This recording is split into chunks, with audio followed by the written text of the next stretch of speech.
storm came through here last night evidently and caught this transporter. Luckily he tried to come through when the water was coming at its highest point, but luckily these vehicles didn't get damaged. Look at this. Wow, it must have been pretty bad. I bet he was really shaking in his boots.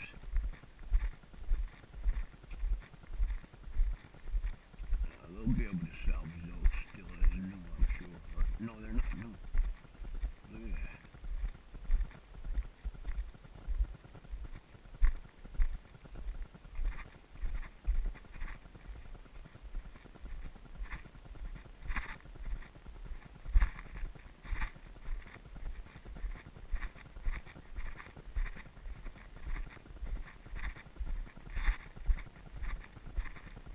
Man.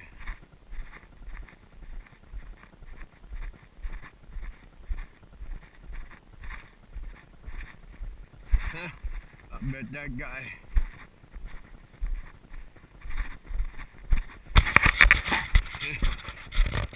pooped his pants.